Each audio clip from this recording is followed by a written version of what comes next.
بسم اللہ والصلاۃ والسلام علی رسول اللہ وبعد۔ ایک بہن نے پوچھا ہے کہ رجب کے بارے میں کچھ بتائیے۔ رجب کا مہینہ حرمت والے مہینوں میں سے ایک ہے، جن کے بارے میں اللہ رب العالمین نے فرمایا فَلَا تَظْلِمُوا فِيهِنَّ أَنفُسَكُمْ کہ ان مہینوں میں اپنی جانوں پر ظلم نہ کرو۔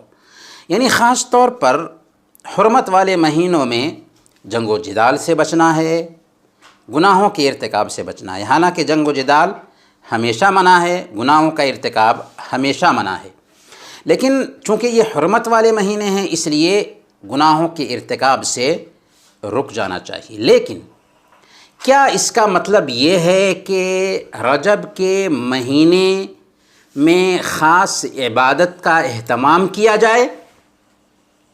نہیں، قطعاً نہیں۔ رجب کے مہینے میں کوئی بھی عبادت اللہ کے نبی صلی اللہ علیہ وسلم سے ثابت نہیں ہے۔ اللہ کے نبی صلی اللہ علیہ وسلم سے اس مہینے میں نہ تو خاص نماز کا اہتمام کرنا، خاص روزوں کا اہتمام کرنا، خاص طور پر عمرے کا اہتمام کرنا، قبروں کی زیارت کرنا، کچھ بھی الگ سے علیحدہ شکل میں ثابت نہیں ہے۔ اس کا مطلب یہ نہیں ہے کہ ہم عبادت نہیں کرتے جیسے عام دنوں میں عبادت کرتے تھے، لیکن رجب کے آنے کی وجہ سے، رجب کے اہتمام کے طور پر رجب کے مہینے میں خصوصی عبادت اللہ کے نبی صلی اللہ علیہ وسلم سے ثابت نہیں ہے۔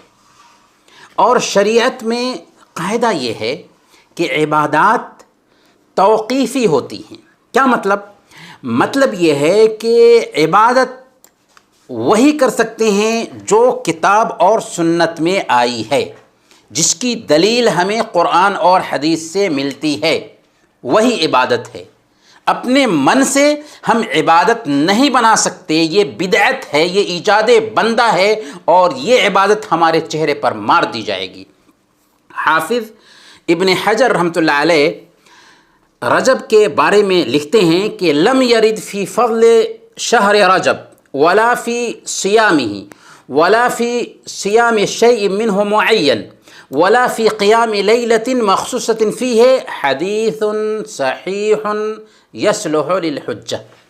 یعنی رجب کی فضیلت کے بارے میں، نہ تو اس مہینے میں روزہ رکھنے کے بارے میں، اور نہ ہی اس کے خاص دنوں میں روزہ رکھنے کے بارے میں، اور نہ ہی اس کی کسی بھی خاص رات میں قیام کرنے کے بارے میں کوئی بھی صحیح حدیث وارد ہوئی ہے جو حجت کے قابل ہو۔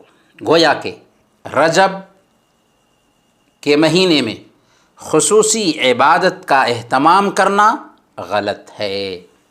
بہت سارے لوگ اس مہینے میں صلاۃ الرغائب کا اہتمام کرتے ہیں، جو باطل ہے۔ لوگ قبرستانوں کی زیارت کرتے ہیں، جو خصوصی طور پر اگر اہتمام کیا جا رہا ہے تو یہ بھی باطل ہے۔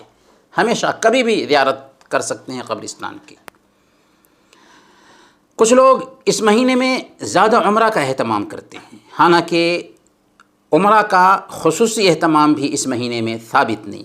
اور کچھ لوگ اس مہینے کی 27ویں تاریخ کو اس گمان سے کہ اسراء اور معراج کا واقعہ اسی رات کو پیش آیا، اس رات کا جشن مناتے ہیں، یہ بھی ثابت نہیں۔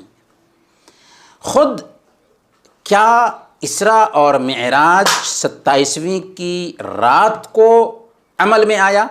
یہ ثابت نہیں۔ اور اگر ثابت ہو بھی جائے تو کیا اس رات میں ہم عبادت کا اہتمام کر سکتے ہیں؟ اس کے لیے دلیل چاہیے، اور اللہ کے نبی صلی اللہ علیہ وسلم سے، صحابہ کرام سے، خلفائے راشدین کی سیرت سے، تابعین سے، تبع تابعین سے، خیر القرون سے، 3 بہترین صدیوں سے ہمیں کوئی دلیل نہیں ملتی ہے کہ انہوں نے رجب کے مہینے کا خصوصی اہتمام کیا ہو۔ اللہ کے نبی صلی اللہ علیہ وسلم نے ارشاد فرمایا من احدث فی امرنا ھذا ما لیس منہ فہو رد۔ جس نے ہماری شریعت میں کوئی نیا کام کیا جو ہماری شریعت میں سے نہیں ہے تو وہ مردود ہے۔ اور صحیح مسلم کی روایت ہے من عمل عملا لیس علیہ امرنا فہو رد۔ جس نے کوئی ایسا کام کیا جو ہماری شریعت کے مطابق نہیں وہ مردود ہے۔ بہت سارے لوگ ایک دعا پیش کرتے ہیں، اللہم بارک لنا فی رجب و شعبان و بلغنا رمضان. یہ دعا بھی ثابت نہیں، یہ دعا ضعیف ہے.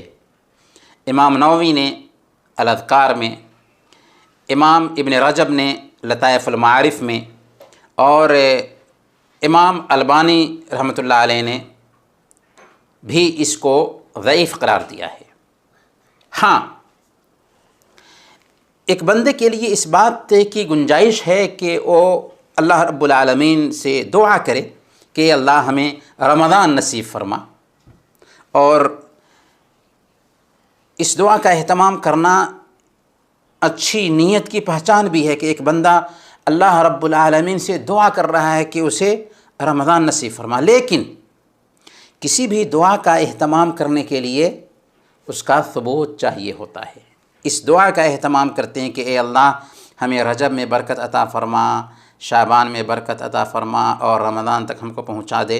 اس کے لیے ثبوت چاہیے، اور ثبوت نہیں ہے. لیکن جیسا کہ ہم نے عرض کیا کہ اس بات کی دعا کی جا سکتی ہے کہ اے اللہ ہمیں رمضان نصیب فرما. وصلی اللہ علی نبینا محمد وعلی آلہ وصحبہ اجمعین.